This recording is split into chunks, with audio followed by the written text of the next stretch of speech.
C'est un plaisir exquis de vous retrouver à toutes et à tous. Bonsoir, bienvenue. Les titres du journal. Crime du 28 septembre 2009 et ouverture du procès ce 18 décembre. 7 accusés comparaissent entre autres pour abus d'autorité, meurtre et assassinat. Colonel Bienvenu Lama donne sa version des faits. Une première journée d'intense débat. Sécurisation de l'espace maritime guinéen, 6 vedettes de patrouille sont entièrement rénovées par l'état-major de l'armée de mer. Ces vedettes sont mises à la disposition de la brigade flottante de la marine nationale. À Kouroussa, le travail de la terre est pris au sérieux. Les fils et sortissants et résidents se tournent davantage vers le domaine. Des plaines rizicoles sont valorisées. Dernier candidat, la mise en valeur de 137 hectares. C'est tout pour les titres. Place au sommaire.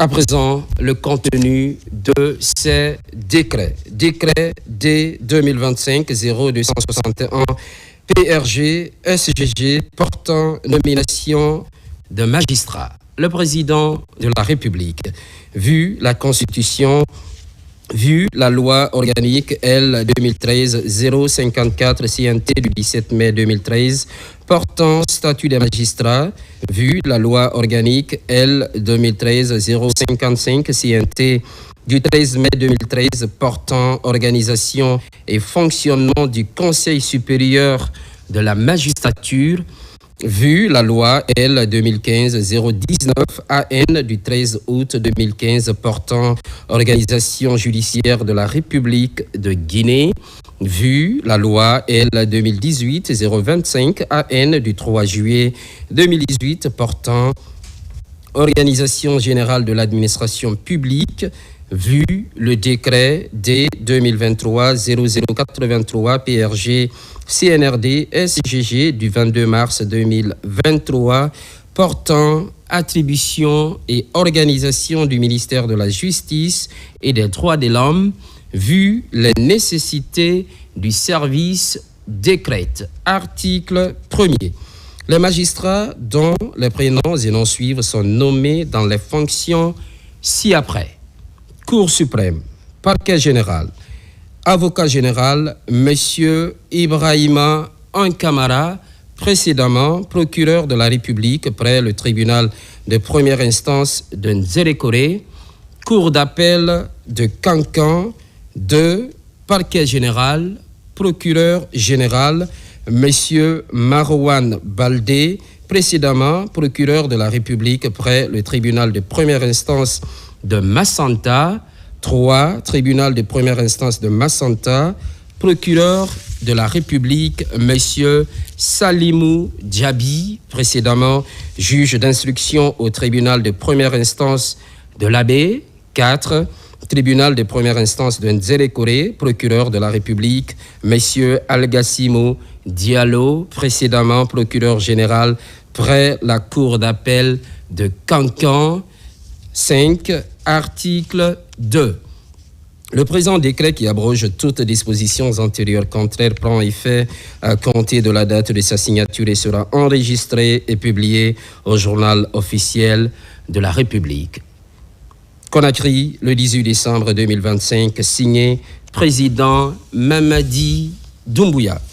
Décret D 2025-0262 PRG SGG portant nomination d'un haut cadre à la présidence de la République. Le président de la République, vu la Constitution, vu la loi ordinaire L 2018-025 AN du 3 juillet 2018 portant organisation générale de l'administration publique, vu le décret D 2021-0059 PRG CNRD SGG du 2 novembre 2021 portant attribution, organisation et fonctionnement de la présidence de la République, décrète. Article 1er.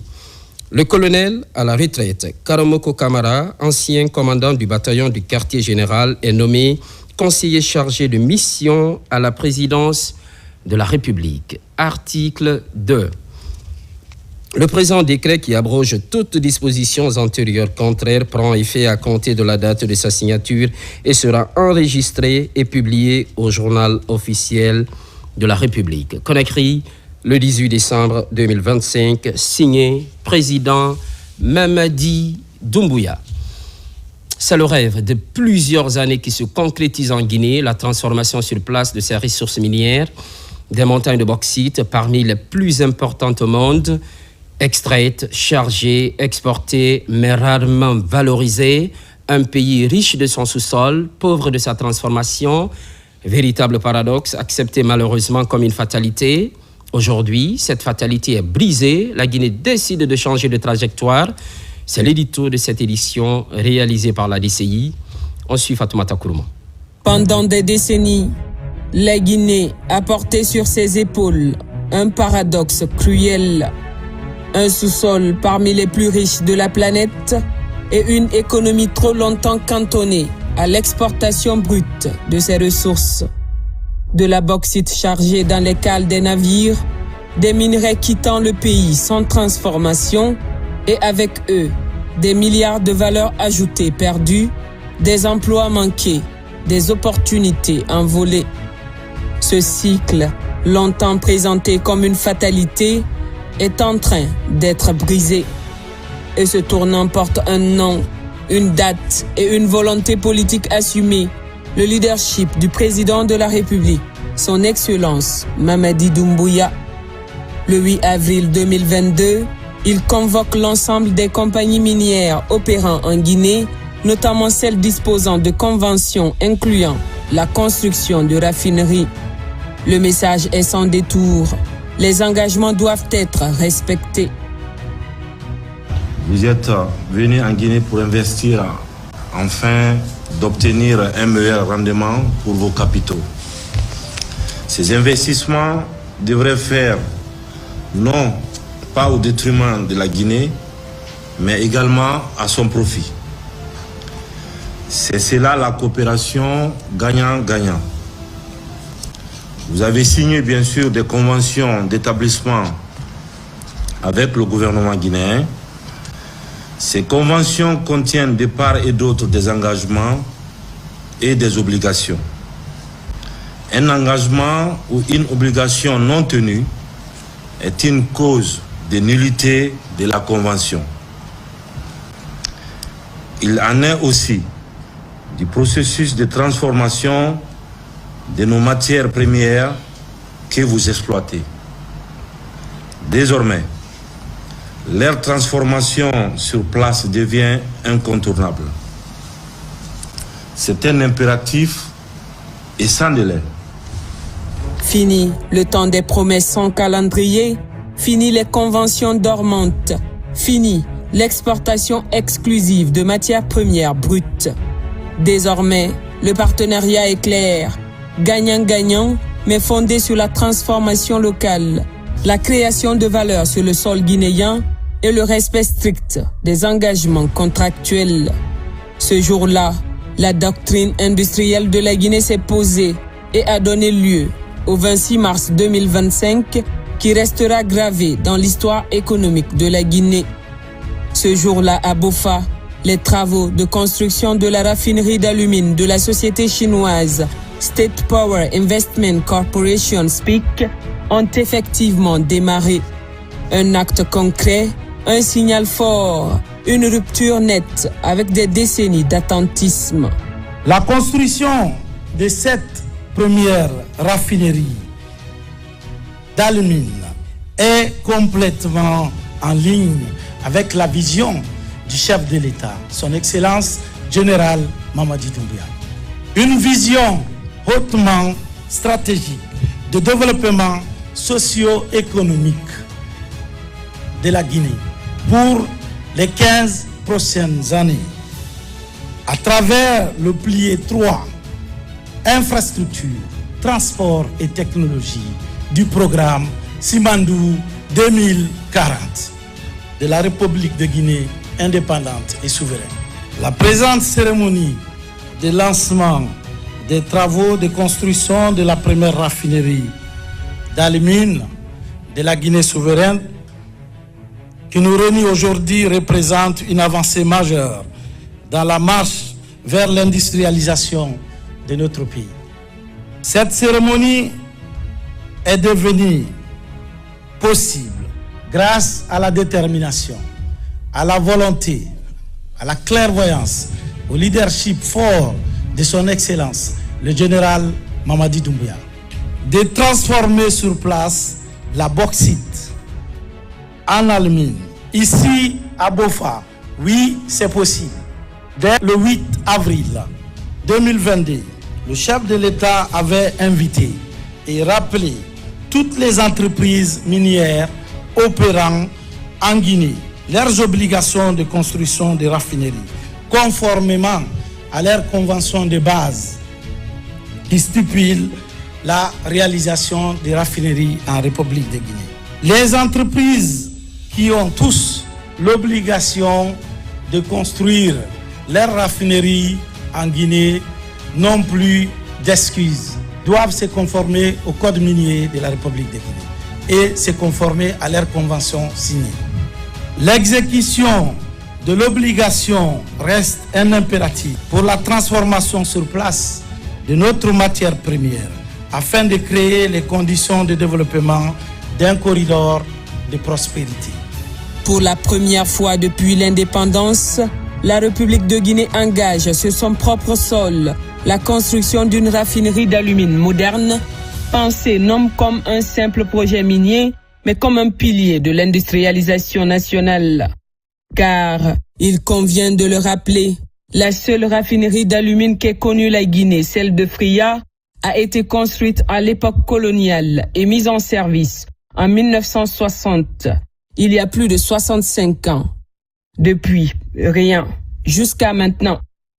Le projet SPIC s'inscrit dans une dynamique industrielle majeure, avec une capacité annuelle de 1,2 million de tonnes d'alumine, un investissement estimé à $1 milliard, une centrale thermique de 250 MW, dont 100 MW injectés dans le réseau national, un quai d'expédition de 35 000 tonnes et des infrastructures énergétiques dédiées. La raffinerie de Bofa, en plus d'être une usine, c'est un levier de souveraineté économique. Au-delà des chiffres, ce sont environ 10 000 emplois directs et indirects, des programmes de formation, un transfert réel de compétences et de technologies qui redessinent le paysage industriel guinéen. Je tiens à rendre un hommage au gouvernement guinéen, au peuple guinéen et à l'ambassade de la République populaire de Chine en Guinée pour le soutien précieux au développement de notre projet. En septembre 2013, nous avons officiellement signé la convention minière du projet avec le gouvernement guinéen. La première phase du projet a été lancée en mai 2019 et mise en service avec succès en septembre 2021. Dans le processus de développement du projet, SPIC a toujours assumé ses responsabilités sociales et a tissé avec le peuple guinéen des liens d'amitié et de confiance profonds. Ainsi, quelques mois après le lancement de la raffinerie SPIC, Winning Consortium Alumina Guinée devient la confirmation d'une nouvelle ère. Le 12 décembre 2025 à Dobali, dans la sous-préfecture de Kamfarandé, un second jalon est posé. La Guinée, sous le leadership du président Mamadi Doumbouya, lance officiellement la raffinerie d'alumine de Winning Consortium Alumina Guinée. Cette raffinerie devient ainsi la deuxième initiée depuis l'indépendance et un fait s'impose avec force.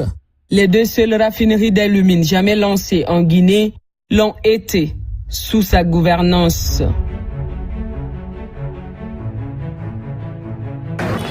Cet événement marque la concrétisation d'engagements contractuels pris dans le cadre des conventions minières signées entre l'État et les partenaires industriels de la République de Guinée. Et témoin de notre volonté commune de passer d'un modèle d'exportation brute de nos ressources naturelles à un modèle de transformation locale dans un esprit gagnant-gagnant.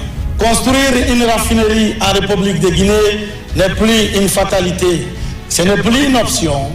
Si vous avez l'obligation de faire la transformation locale du minerai, la détermination, le leadership, les orientations stratégiques du chef de l'État sont très claires. Vous le ferez. Implantée sur 109 hectares, adossée à l'un des gisements de bauxite les plus riches au monde, la raffinerie de WCAG repose sur un procédé Bayer de dernière génération, couvrant toute la chaîne de transformation, de la dissolution à la calcination. Un investissement de 1,2 milliard de dollars, plus de 2000 emplois directs, près de 10 000 emplois indirects et une échéance claire, 2028. Ce projet suit celui de SPIC, State Power Investment Corporation, dont les travaux de construction ont démarré le 26 mars 2025 pour une fin des travaux prévus le 31 décembre 2027. Pour rappel, c'est en 1957, c'est-à-dire avant l'indépendance, que les travaux de construction de la première raffinerie d'alumine en terre africaine a démarré à Fria. Cette raffinerie a été inaugurée le 30 avril 1960. C'est pourquoi nous disons sans l'ombre d'aucun doute que son Excellence, Monsieur le Président de la République, Mamadi Doumbouya, est en train d'écrire une nouvelle page de l'histoire économique de notre cher pays, qui ne se limite pas seulement au projet Simandou. C'est la renaissance politique, économique et sociale de notre pays qui est en marche. Depuis l'avènement au pouvoir de son Excellence, Monsieur le Président de la République, d'importantes réformes ont été engagées et mises en œuvre dans le secteur minier. Ces réformes ont fait de la Guinée un grand acteur mondial de l'industrie de la bauxite, de l'alumine et de l'aluminium à cause de son impact sur le marché mondial du métal blanc. Pour illustrer cela, un tiers de la production mondiale d'aluminium en 2024, soit 72 millions de tonnes, proviennent de la bauxite guinéenne. Je me réjouis de constater aujourd'hui le démarrage de construction de cette raffinerie en terre guinéenne.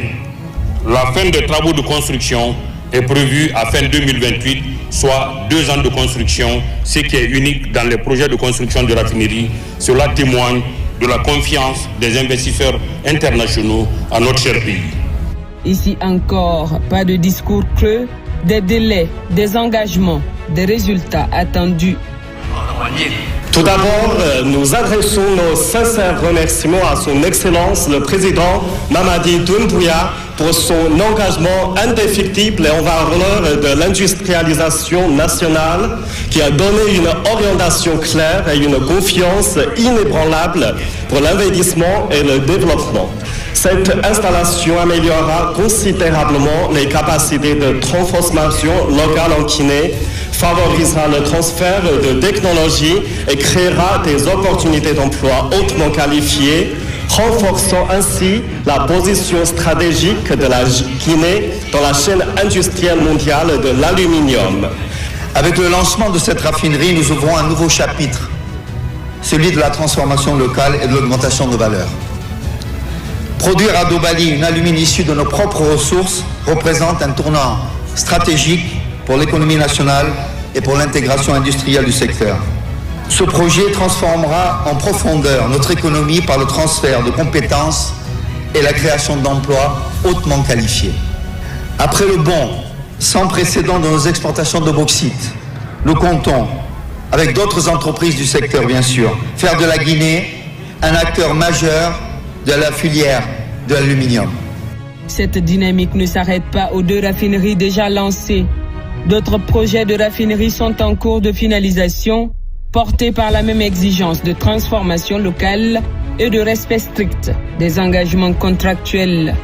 Afin de garantir la crédibilité et la réussite de ces investissements structurants, un suivi rigoureux et permanent des travaux est assuré par le comité stratégique de suivi du projet Simandou sous l'autorité directe du chef de l'État. Ce dispositif de gouvernance permet de veiller au respect des délais contractuels, à la conformité des engagements pris par les partenaires industriels et à l'alignement de chaque projet avec la vision nationale d'industrialisation. C'était important pour nous de venir toucher du doigt, s'assurer effectivement que ce qui est marqué sur les papiers, sur les documents contractuels, sont effectivement en train de se matérialiser sur le terrain. Nous félicitons vos équipes. Il faut rappeler que l'État guinéen a des parts dans cette raffinerie. Au-delà des obligations réglementaires prévues dans le code minier. Et vous l'aurez aussi compris, les préoccupations du président qui sont au cœur aujourd'hui de sa vision de développement Simandou 2040, c'est le capital humain.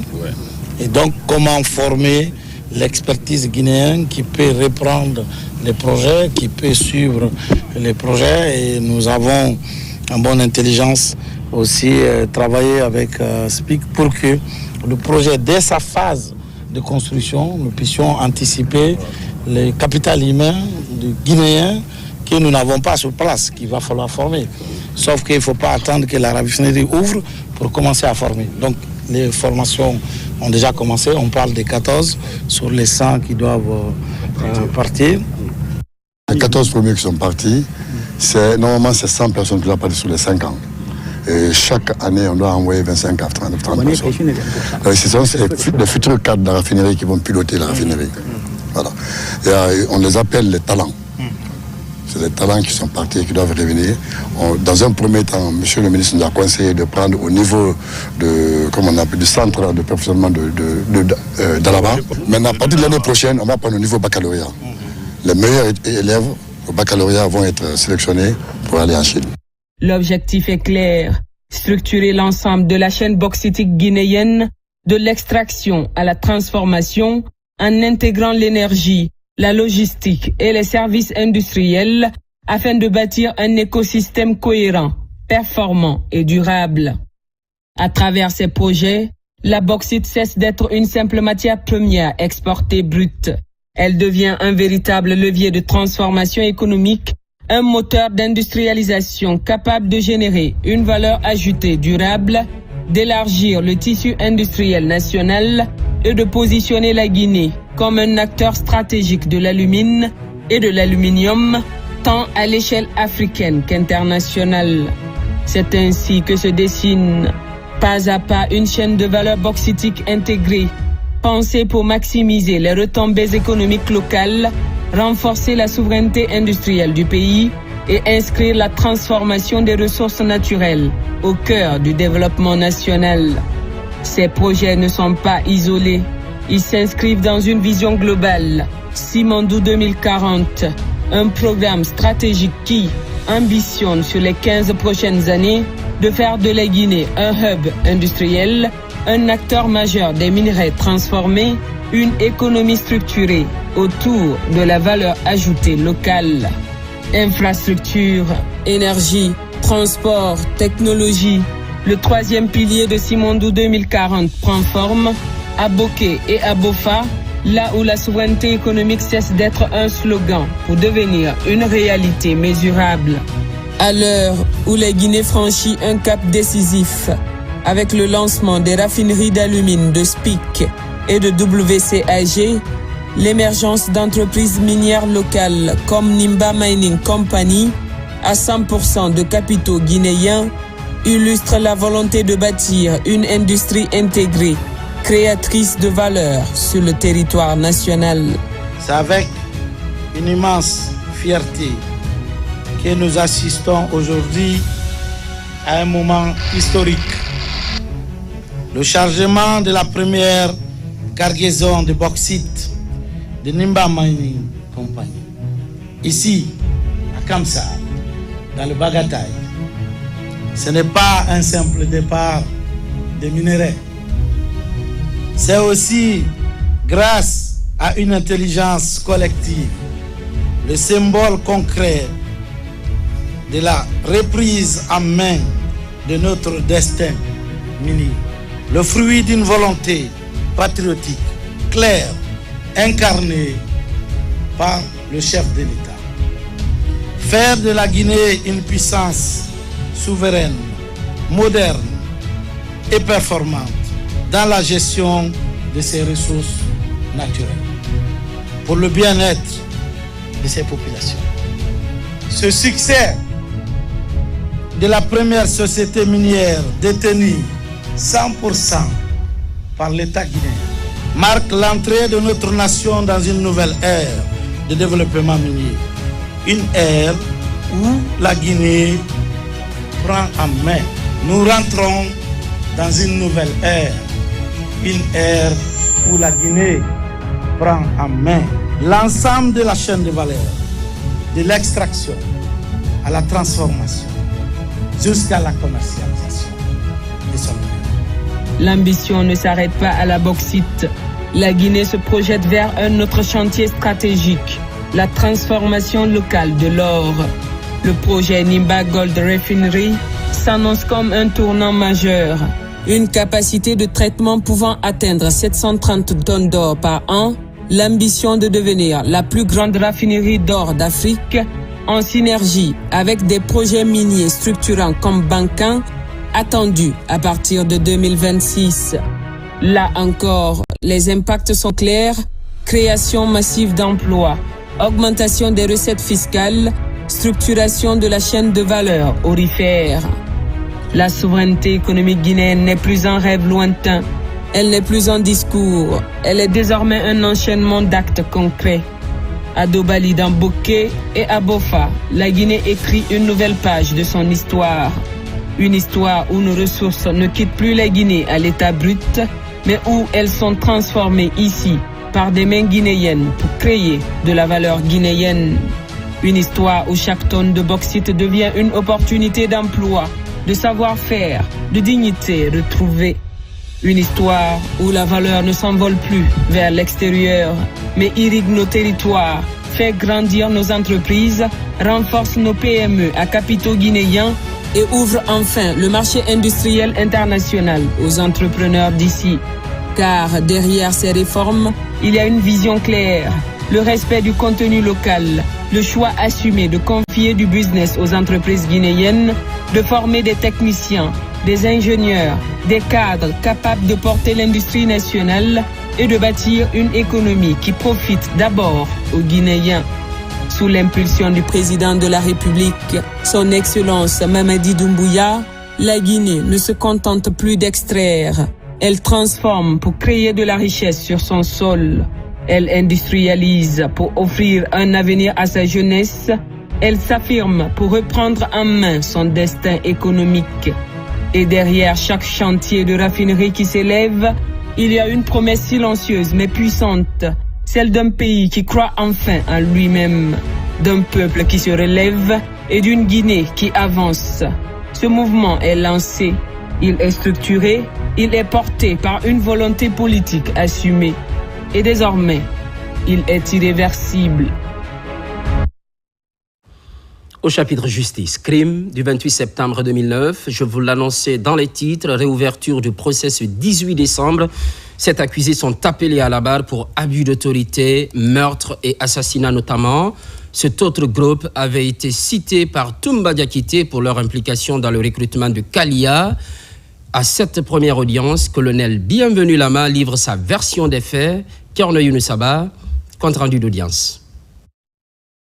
Jonction de procédure ou pas, le colonel Bienvenu Lama et 6 autres comparaissent devant le tribunal criminel de Dixine. La réouverture du procès des événements du 28 septembre constitue en réalité la poursuite du procès complémentaire, un an après la condamnation de Dadis, Toumba et leurs co-accusés. Il y aura jonction de procédure parce qu'ils sont tous poursuivis pour les massacres, les infractions commises au stade du 28 septembre en 2009. Et ensuite, c'est des personnes qui sont reprochées d'avoir, d'une façon ou d'une autre, participé, en tout cas de façon à donner les moyens pour les personnes qui ont eu à commettre les crimes au stade. Et nous ne sommes vraiment pas pour cette jonction de procédure. C'est pourquoi, dès l'entame du procès, nous nous sommes opposés à cette jonction. Heureusement que le président a compris qu'à l'entame de ce procès, il n'était pas question de procéder à une jonction Dans cette phase du dossier, il s'agit d'examiner le rôle des recrues de Kalia, leur présence sur les lieux et leur implication présumée dans les tueries. Des témoignages à charge, notamment ceux de Toumba contre Bienvenu Lama, ont motivé la réouverture du procès. Le tribunal criminel de Dixine autrement composé avec la présence de nouvelles figures, va examiner les accusations et contre-accusations. Tout porte à croire que des confrontations pointent déjà à l'horizon.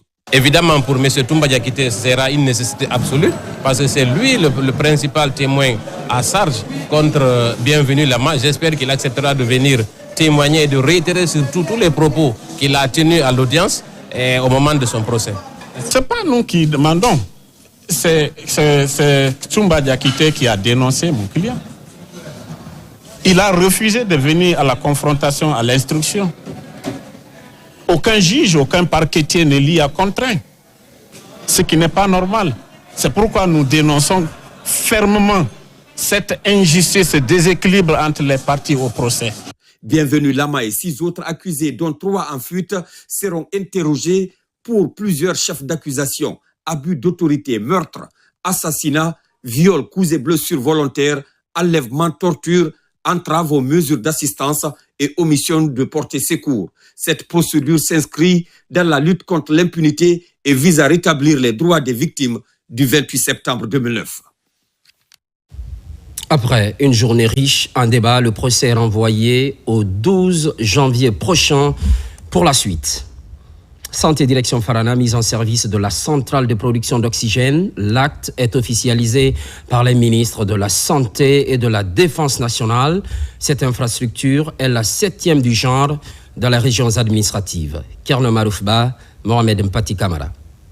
La centrale de production d'oxygène médical de Farana vient couronner ce dispositif national en couverture de cet élément vital dans cette région administrative. L'oxygène produit dans cette centrale sera acheminé gratuitement dans les hôpitaux préfectoraux de la région de Farana. La réalisation de cette centrale permettra de sauver la vie des personnes vulnérables comme les bébés et les femmes enceintes. Elle incarne notre volonté commune que chaque mère, chaque enfant et chaque patient ait l'oxygène vital, sans obstacle ni inquiétude. Ce projet n'est pas seulement une infrastructure, c'est le symbole d'une coopération qui donne à chacun la possibilité de vivre et de s'épanouir. Cette infrastructure est le fruit d'un partenariat solide entre le gouvernement à travers le ministère de la Santé et l'UNICEF par le biais du Fonds mondial. Les premières bouteilles d'oxygène produites par cette centrale sont pour la plupart acheminées dans plusieurs structures sanitaires de la région de Farana. La centrale de production d'oxygène médical que nous inaugurons aujourd'hui répond à un enjeu vital. L'oxygène est un médicament essentiel, indispensable à la prise en charge des urgences, de détresse respiratoire, des femmes enceintes dans des situations compliquées et difficiles, des nouveau-nés et des patients atteints de maladies chroniques. Avec cette infrastructure, Farana renforce son autonomie sanitaire et réduit durablement sa dépendance aux approvisionnements extérieurs. Nous remercions le général Mamadi Doumbouya, le président de la République, pour sa vision stratégique, c'est-à-dire à long terme, la construction d'une structure sanitaire, d'une architecture de santé pour le pays, et qui est en cours depuis 4 ans. Nous remercions, nous félicitons le ministre de la Santé pour l'application des instructions du chef suprême des armées par un esprit dynamique. À travers la réalisation de cette centrale d'oxygène, une avancée majeure vient d'être franchie dans la prise en charge des complications respiratoires dans cette région. Parallèlement, dans la capitale forestière, remise des titres de prise en charge, c'est au profit des malades indigents. Objectif, redonner le sourire à ces patients qui sont dans l'incapacité de se prendre en charge. Moussa Kouyaté. Zirekore, capitale de la région forestière, à plus de 1000 km de Conakry. Des malades indigents ont bénéficié des titres de prise en charge sanitaire. Un programme national initié par l'État et coordonné par le Fonds de développement social et de l'indigence. Pour l'année 2025, l'État guinéen s'est fixé pour objectif ambitieux de prendre en charge 1000 malades indigents sur toute l'étendue du territoire national. À ce jour, plus de 1200 malades indigents ont bénéficié de cet apport de l'État. Cet objectif, ainsi atteint à plus de 120%, preuve de la forte volonté politique et de l'efficacité des mécanismes mis en place depuis l'arrivée du CNRD au pouvoir. Cette cérémonie, au-delà du caractère qu'il revêt, est dans le programme du gouvernement pour une santé universelle. Et d'ailleurs, aujourd'hui, c'est devenu une priorité. Ces malades indigents venus de toutes les préfectures de la région ont salué les efforts de l'État à travers le ministère de l'Action sociale, de la promotion féminine et de l'enfance. Je suis vraiment content et je remercie le groupe qui est venu pour nous sauver et je remercie le président Mamadou Doumbouya de ce qu'il est en train de faire ici en Guinée. Je tiens à féliciter très sincèrement le Fonds de développement social et d'indulgence. Et je leur demande, je sais qu'ils font un bon travail, mais quand on fait un bon travail, on demande beaucoup. Donc le gouvernement va demander beaucoup, je sais que vous êtes capable de le faire, votre target va être augmenté, donc je tiens à vous remercier. Ici dans la salle, le cas spécial de cet enfant d'une dizaine d'années a attiré l'attention du public. Ses parents en larmes ont sollicité l'intervention personnelle du chef suprême des armées pour pouvoir l'évacuer en dehors du pays. Dans l'actualité toujours, 18 décembre 2023, 18 décembre 2025, il y a 2 ans, le dépôt d'hydrocarbures de Kaloum était ravagé par les flammes. Un deuxième anniversaire sur fond de tristesse. Au-delà des pertes en vies humaines, plusieurs femmes entrepreneurs ont vu leur business négativement impacté. La page est tournée, elles bénéficient des subventions. Ce jeudi même, les opérations ont commencé. Mohamed de Kamara. En décembre 2023, un incendie a touché le dépôt principal d'hydrocarbures de Kaloum. Cet incident tragique a coûté la vie à plusieurs personnes, également des économies des femmes entrepreneurs lourdement impactées. Pour élever l'économie de ces femmes sinistrées après l'incendie, le FMI, à travers le ministère de l'économie et celui de la promotion féminine, vole au secours de ces femmes. Sur le terrain, l'opération est pilotée par le Fonds d'appui aux activités économiques des femmes et filles, FAEF. Il était important pour nous que ces femmes puissent se relever après cet incendie. Mais donc aujourd'hui, c'est une suite logique parce que nous avons apporté les premiers soutiens économiques à ces cibles. Les ménages sinistrés de Kaloum, avec 100 micro-projets à fort impact, pour une valeur de 5 millions de dollars. Le premier groupe de femmes bénéficiaires de la subvention seront servis dans quelques jours. Mais bien avant, certains règlements de partenaires microfinance Cofina seront édictés. Nous remercions le ministère de la promotion des femmes qui s'est beaucoup investi. Depuis le premier jour jusqu'à aujourd'hui, ils nous ont demandé de faire nos projets. Nous avons mis nos projets. Et vraiment, ça y est en bonne voie et ça y est en train de se réaliser. Notre rôle aujourd'hui ici est pour aider les communautés individuelles, les communautés victimes à surpasser cet événement. Ce que nous avons vu nous a beaucoup ravis parce que le message a été porté sur un message de positivité. Ce que le gouvernement a fait, on est venu aussi les réitérer, que tout ça témoigne de la solidarité que le gouvernement apporte à leurs actions et à leur sort. Cette date du 18 décembre 2025 coïncide au 2e anniversaire de cet incident tragique. Une occasion pour les autorités de se souvenir à travers la lecture du Saint-Coran et des prières. 2 ans après l'incendie du dépôt d'hydrocarbures de Coranti à Kaloum, le bureau des sinistrés sort du bois. Sur ce plateau, le président de la structure, il s'agit de monsieur Amara Touré. Bonsoir. Bonsoir, mon frère. Première question, quel rôle avez-vous joué depuis après ce sinistre? Merci, mon frère. Nous avons d'abord préféré faire la sensibilisation. Parce que dès le premier jour, c'était des lacrymogènes, les jets de pierre. On a compris que ça n'allait rien résoudre. Et il fallait élaborer une commission, un bureau, qui allait négocier avec les autorités. Sur ce, nous avons élaboré une plateforme revendicative qui s'articulait sur 4 points. la rénovation de l'hôpital mère et enfant Bernard Kouchner, c'est déjà fait, rénové, meilleur même qu'avant. La rénovation de l'école, collège et lycée, 28 septembre, d'ailleurs encore mieux qu'avant, et équipé d'une salle d'informatique qui n'était même pas avant. Troisième, c'était les vivres. C'est là, on peut dire, au premier recensement des sinistrés, on a enregistré 2197 ménages. Et avec le retour des hospitalisés, des blessés et ceux-là qui s'étaient déplacés, on a encore exigé aux autorités de leur prendre en charge. Cela aussi s'élevait à 1492. Ce qui fait aujourd'hui, nous avons 3689 sinistrés, les deux. Donc, on peut dire alors que toute la plateforme revendicative est prise en compte. En compte, quatrième, c'était l'habitation. On a recensé 322 locataires qui ont été indemnisés.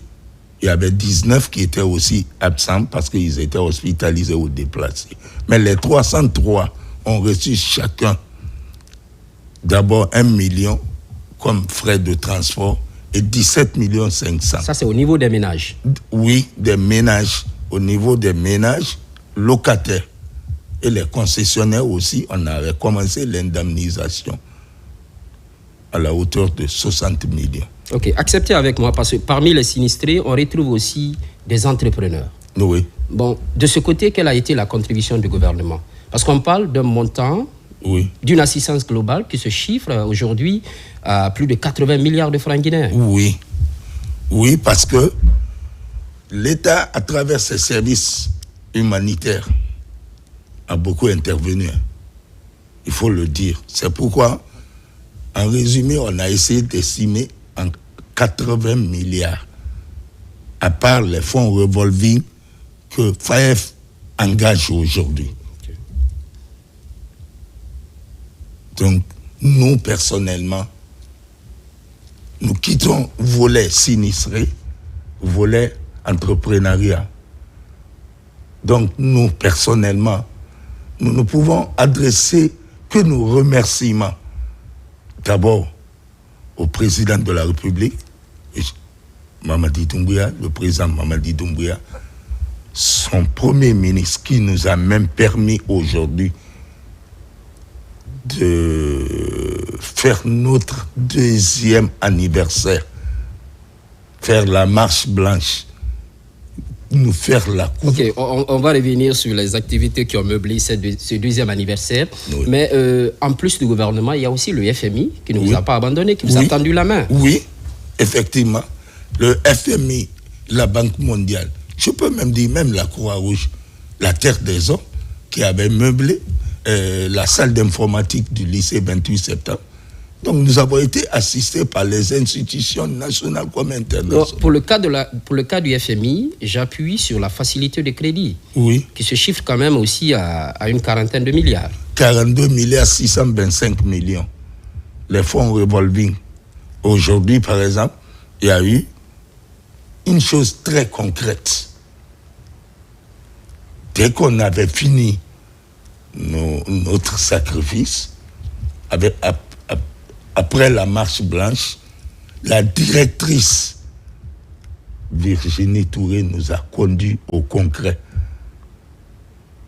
au bureau de Cofina, où 13 des ménages sinistrés avaient déjà leur dossier à la direction. Donc, ok, il faut rappeler, ce 18 décembre rappelle le 2e anniversaire. Oui. Aujourd'hui, concrètement, qu'est-ce que vous avez posé comme acte? Aujourd'hui, nous avons voulu immortaliser nos victimes. Parce que ce sont nos frères, nos sœurs. À travers quoi? À travers le grand sacrifice on a appelé les 3 mosquées de Coronti 1 et 2 pour venir ensemble commémorer cela. Nous avons fait la lecture du Saint-Coran. On a appelé les sinistrés massivement et après on a fait la marche blanche. Pour tout le monde était en blanc, en signe de paix, parce qu'on ne pouvait pas danser. Nous étions en deuil ce jour. Nous sommes partis et vers le site même, là où il y a eu la chose, pour implorer la clémence et la miséricorde de Dieu de leur accorder le paradis. C'est ce qu'on a fait. C'est vrai, en termes d'assistance, vous en aurez toujours besoin. Vous êtes des sinistrés, mais parmi vous, on retrouve des entrepreneurs. Oui. Comme dernier appel, oui. Quel message à l'endroit de vos pères sinistrés, qui sont à la fois, qui sont également des entrepreneurs, mais aussi des autorités qui vous accompagnent sans cesse et ses partenaires aussi. Oui. Bon, le message est que si à un moment, nous étions souvent là, parce que sinistré, ça fait pas du bien aussi. Pourquoi? C'est comme si... On veut changer de langage, quoi. Voilà, de langage. Comme si quelqu'un vient souvent te donner de l'aumône, du cadeau. Et aujourd'hui, nous voulons quitter le volet sinistré là, entreprendre nous-mêmes, faire l'autonomisation. Comme ça se fait maintenant. Comme ça se fait maintenant. Et surtout être à la hauteur de la confiance de nos partenaires financiers. Et ceux-là qui ont été intermédiaires, le président, Premier ministre, le ministre des Finances, M. Mourana, le département, Mme Charlotte, et Kadietou Virginie, qui fait les campagnes de proximité avec nous. Nous devons vraiment les honorer et les faire savoir qu'ils ne se sont pas trompés de population, quoi. C'est un plaisir de vous recevoir sur ce plateau. Merci mon frère. J'étais sur ce plateau avec le président du bureau des sinistrés du dépôt d'hydrocarbures de Coronti à Kaloum, à la personne de M. Amara Touré. À l'approche de la fête de Noël, geste de solidarité en faveur des enfants de l'orphelinat Regina Maris. C'est un don de vivre et de non-vivre à la Fondation Je Danse. La structure réaffirme son soutien aux couches vulnérables. Cheikh Sanoussi Sanko. Cette humanitaire s'inscrit dans la vision sociale du président de la République, axée sur la solidarité et l'attention portée à tous les fils et filles du pays. Le don de vivre et de non-vivre, remis aux enfants de l'orphelinat Regina Maris, vise à leur redonner le sourire à l'approche des fêtes de Noël. C'est une très grande joie pour nous aujourd'hui de recevoir de la part de la Fondation Je Danse, qui vient faire des dons au nom du président de la République et au nom de tous les donateurs pour épater nos enfants. Nos enfants, aujourd'hui, ils savent qu'il n'y a pas de différence entre eux et ceux qui sont au dehors. Fidèle à la politique de soutien aux personnes vulnérables, la Fondation Je Danse se réjouit de pouvoir apporter son appui à cet orphelinat et de contribuer au bien-être des enfants. Nous remercions le chef de l'État et tous nos donateurs pour ce cadeau très précieux pour nous à l'approche des fêtes de Noël. La vision du chef de l'État, c'est que tous les Guinéens soient traités sur le même pied d'égalité. Aujourd'hui, dans les profondeurs des orphelinats, on sait que les plus démunis savent compter sur des personnes de bonne volonté, comme le chef de l'État. Le geste a profondément touché les bénéficiaires qui saluent le caractère humain et solidaire des donateurs. Merci à la Fondation Je Danse. Merci pour ces dons.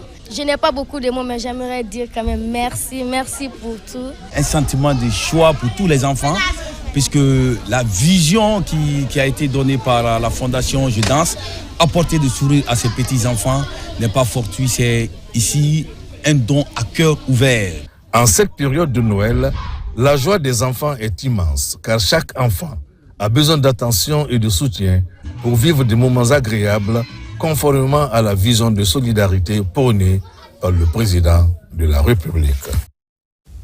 À Conakry, conseil d'administration de l'Agence guinéenne de la sécurité routière Aguisser, une session consacrée à l'examen du bilan 2025, mais surtout à la validation des grandes décisions pour 2026. Maïmouna Bella Diallo.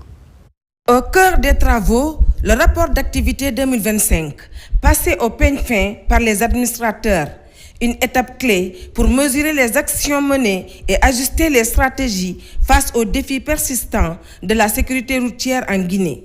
On se réunit souvent pour voir quels sont les moyens, quelles sont les priorités à mettre sur pied pour que vraiment l'usager guinéen se sente à l'aise au niveau de nos axes routiers. Le conseil d'administration a validé le budget 2026 et pris connaissance du plan d'action pour la même année. Les échanges ont permis de définir des priorités claires, avec des instructions fermes pour une mise en œuvre rapide et efficace des actions prévues. Nous avons examiné avec le conseil d'administration le rapport d'activité 2025 et le plan d'action stratégique de 2026 a été présenté également au conseil d'administration. L'objectif est clair, c'est de réduire drastiquement les accidents de circulation sur la route, renforcer la formation des conducteurs de taxi-moto, des taximètres, renforcer également les compétences des policiers et des gendarmes également. Cette session s'inscrit dans une dynamique de bilan et de projection visant à rendre le plan d'action 2026 pleinement opérationnel dans les tout prochains mois. Pour le cas de l'Aguisser, c'est la gouvernance suprême pour élaborer les plans d'action stratégiques dans le cadre de la prévention des accidents de circulation et puis aussi la fourniture des moyens et la maintenance des moyens en matière de lutte contre les accidents de circulation. Avec un budget validé et un plan d'action clairement balisé, Aguisser se projette désormais vers 2026, déterminé à renforcer la prévention et à améliorer durablement la sécurité sur les routes guinéennes. On remonte à Kindia, où les officiers de police judiciaire sont la cible de 2 jours de formation. Une session axée sur les articles relatifs à la lutte contre la migration ainsi que le trafic des êtres humains. L'activité est pilotée par la direction générale de l'OPROGEM. Yaya Silla. La rencontre de Kindia des officiers de la police judiciaire de l'OPROGEM est une suite logique de renforcement des capacités organisées pour tous les membres de la direction générale de l'OPROGEM. Ici à Kindia, les notions comme la typologie des traites des êtres humains, le trafic illicite des migrants et les techniques de démantèlement des réseaux criminels de trafiquants sont entre autres débattus. Un module qui porte sur la détection de ces trafiquants dans nos différentes communautés, dans les villes, dans les agglomérations. Et nous enseignons nos cadres pour qu'ils puissent vraiment détecter non seulement les victimes, mais aussi les trafiquants qui sont vraiment des sujets très nuisibles pour la société, pour la nation toute entière. Le phénomène de migration est ancré dans le cerveau de plusieurs jeunes en quête de bien-être. Ces jeunes ignorent complètement la voie à suivre, d'où l'intervention des trafiquants. Votre mission est une mission noble qui nécessite le renforcement continu de vos capacités opérationnelles de travail. C'est pourquoi ce présent atelier, j'exhorte chacun de vous et chacune de vous à tirer une oreille attentive pour que les directives, les instructions, les instruments que nous mettons à votre disposition soient des instruments vous permettant d'augmenter vos réflexions. La direction générale de l'OPROGEM est en permanence en combat contre la dépravation des mœurs. Cette formation des officiers est un tremplin dans la lutte contre les contrevenants. On enchaîne avec la sécurisation de l'espace maritime guinéen. 6 vedettes de patrouille sont entièrement rénovées par l'état-major de l'armée de mer. C'est le chef d'état-major général des armées qui procède à la remise de ces vedettes à la brigade flottante de la marine nationale. Lieutenant Cheikh Mohamed Ali Kondé de la presse militaire. Dans l'optique de renforcer la surveillance sur le littoral guinéen, 6 vedettes patrouilleurs viennent d'être mises à la disposition des régions opérationnelles maritimes. Le chef d'état-major général des armées, entouré du chef d'état-major de l'armée des mers et de plusieurs officiers, est venu s'assurer de l'effectivité de l'opération. Un lancement qui rime avec la vision de renouveau des forces armées guinéennes prônée par les autorités du pays. Ces vedettes intercepteurs, véritables bras armés de la souveraineté nationale sur mer, ont bénéficié de travaux de réparation, de modernisation et de remise à niveau réalisés avec rigueur, professionnalisme et dans le respect des normes recommandées. Leur remise en condition opérationnelle marque le retour en force de nos unités navales dans les zones stratégiques du littoral national. Entièrement rénovées par la brigade des unités flottantes, ces vedettes devraient contribuer à accroître la vigilance en mer. Les bénéficiaires expriment leur satisfaction à la hiérarchie militaire. Nous avons eu la chance d'avoir 2 bijoux qui vont nous permettre de travailler, de servir la Guinée, pas de se servir. Nous sommes là pour un bon travail. Le travail qui nous permettra d'être plus fiers encore. La cérémonie de mise à l'eau de ces patrouilleurs a été l'occasion pour le chef d'état-major général des armées de saluer les efforts du président de la République, Mamadi Doumbouya, pour l'équipement et le renforcement des capacités opérationnelles des forces armées guinéennes. L'amélioration de la capacité opérationnelle des ROM vient à point nommé, parce qu'on avait besoin, et ça fait partie aussi des recommandations du chef suprême des armées, qui ne cesse de le dire, que la marine doit encore améliorer ses conditions opérationnelles en ce qui concerne la sécurisation de l'espace maritime. Et ce coup-là vient d'être réussi. L'armée des mers guinéennes est chargée de la défense de notre espace maritime et de la lutte contre les trafics illégaux dans nos eaux territoriales. En séjour de travail à l'Abbé, la délégation de Sikoval entreprend une série de visites de terrain. C'est pour s'assurer de l'impact de la coopération décentralisée entre les deux collectivités, des avancées enregistrées au cours des 20 dernières années. Sarafoudine Diallo, Sona Sagno. Après 2 jours de séminaire entre la commune urbaine de l'Abbé et la délégation du Sikoval, place aux visites de terrain pour évaluer 20 ans de coopération décentralisée. La visite a été franchement satisfaisante au jeu des partenaires Sikoval et nos amis venant du côté du Sénégal. Vous savez, quand quelqu'un t'apporte un appui, il est de ton devoir, après avoir exécuté, réalisé ces projets pour l'intérêt des citoyens, des bénéficiaires, de faire montrer ces résultats aux partenaires. Notre rôle, quand on est en France, c'est de parler des projets qui sont mis en œuvre en Guinée, au Sénégal, et c'est de les défendre. Et aujourd'hui, je suis très content d'être venu parce que ce que j'ai vu, c'est beaucoup de citoyens de l'Abbé qui sont mobilisés tous les jours pour rendre leur vie et leur ville plus belle. Cette tournée permet à la délégation, à l'ONG Partenariat et aux invités venus du Sénégal de constater les résultats obtenus dans les 4 axes prioritaires: l'eau, l'assainissement, la protection de l'environnement et la bonne gouvernance, avec plusieurs actions complémentaires. Et ensemble, nous avons fêté 20 ans de coopération, 20 ans de travail acharné, 20 ans de collaboration et 20 ans de partage humain surtout. En clôture, la mission visite des écoles, le site de protection du barrage de Touri, puis le centre Sadeg, où près d'une centaine de femmes et de filles sont formées à divers métiers.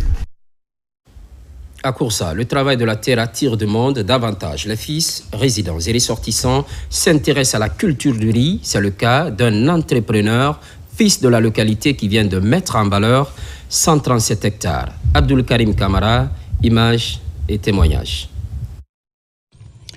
Des terres arables, Kouroussa en a à revendre. Aujourd'hui, les fils du Hamana sont enthousiastes à l'idée que ce potentiel peut aider à transformer leur préfecture en un grenier incontournable en Guinée. Cet homme collabore avec le ministère de l'Agriculture dans l'achat des machines, laverda et tracteurs, ainsi que l'engrais. Une collaboration qui a fini par aiguiser son appétit à se lancer dans l'agriculture. Aujourd'hui, nous avons un président qui fait beaucoup pour nous, les agriculteurs. Si nous, les Guinéens, on prend du courage pour éviter beaucoup d'importations du riz, c'est possible en Guinée d'atteindre l'autosuffisance alimentaire. Dans le village de Karankama, sous-préfecture de Sangiana, le nouvel amoureux de la terre a mis en valeur 137 hectares dans les plaines de Bakroukoni et de Labedo. Au vu du calibre des grains, l'on s'estime heureux de voir un grand rendement sans apport technique, notamment l'aménagement. Malgré qu'il n'y a pas eu d'apport d'intrants agricoles, on a obtenu vraiment un résultat moins escompté. Toutes les variétés peuvent être expérimentées ici. Nous demandons que nous soyons accompagnés par l'État. Si l'aménagement est là, pourquoi faire une culture, c'est-à-dire une récolte par an? On peut faire plus que ça. C'est ce genre d'initiative qui est mieux pour nous, mais la population se laisse toujours aller à la dérive à cause des mines. Chacun doit donc se rendre à l'évidence que seule la terre ne trahit pas et notre survie en dépend.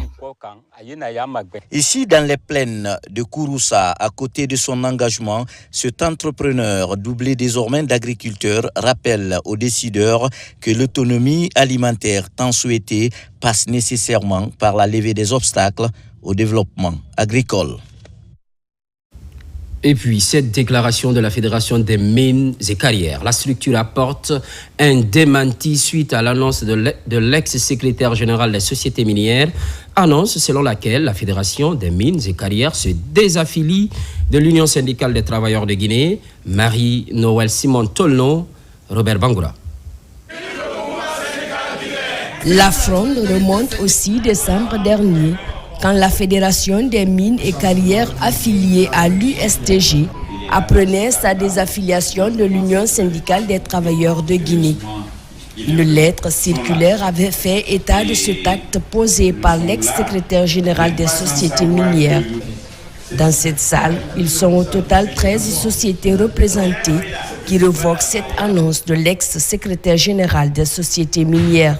Considérant qu'aucune délégation ici présente n'a été concertée concernant la décision de désaffiliation de la FESAMICAG à l'USCG. Considérant qu'il est reconnu à tout délégué syndical ou secrétaire général de démissionner à son poste de responsabilité. Mais quant à la délégation ou fédération, elle est l'émanation des différentes sociétés fédérées. Autrement dit, il appartient aux différentes délégations ou collèges syndicaux fédérés au sein de la FESAMICAG de décider de son affiliation ou de sa désaffiliation à une centrale syndicale. Soutenus par l'USTG dans leur décision de révoquer cette annonce, ces délégations présentes à ce conseil syndical s'engagent fermement et unanimement à continuer à œuvrer aux côtés de l'USTG. Les différentes sociétés membres de la FESAMICAG présentes à ce conseil syndical à l'unanimité décident et arrêtent ce qui suit. 1. Sa désapprobation et sa désolidarisation de la décision de désaffilier de la FESAMICAG à l'USCG annoncée par l'ex-secrétaire général Elhadji Noussa Youla. Réitère son engagement et sa détermination à demeurer au sein de l'USCG. Ainsi, il est prévu demain vendredi 19 décembre 2025 l'organisation d'un congrès pour la mise en place d'un nouveau bureau exécutif de la Fédération des mines et carrières et assimilé ici à Conakry. Vive la classe ouvrière guinéenne! Sport à présent sur fond de célébration, le AFIA 77 commémore les 48 ans de son triplé et dans un contexte de refondation où le Guinéen a soif de sa place d'antan à l'échelle africaine. Mais comment, après ce sacre, le AFIA est devenu une légende pour les Guinéens? Ensemble, suivant ce commentaire signé Abdul Karim Kamara. Placé 8e parmi les 20 meilleurs clubs du continent du XXe siècle, le AFIA Football Club est le premier à remporter 3 fois la Coupe d'Afrique des clubs champions, l'actuelle Ligue des champions. 1972 à Kampala en Ouganda, 1975 à Lagos au Nigeria et 1977 en apothéose à Conakry. Ce club a été considéré comme symbole de vitalité de la jeunesse africaine par feu Ahmed Sékou Touré. Plus qu'un club de foot, le AFIA a réussi à réconcilier les nations avant le sommet des chefs d'État. Camarade Ahmed Sékou Touré, au lendemain du sacre, disait à la jeunesse africaine de Guinée de rétablir immédiatement le pont entre elle, la Côte d'Ivoire et le Sénégal. Le AFIA, c'est également le 3e ballon d'or africain décroché par Chérif Souleymane et 2 ballons d'argent par Nabilaï Kamara, alias Papa Kamara. 48 ans après ce chapitre mémorable du foot guinéen, sur une 60aine de joueurs ayant écrit cette page d'histoire, il ne reste plus qu'une dizaine de joueurs en vie, dont 4 malades dans un état grabataire.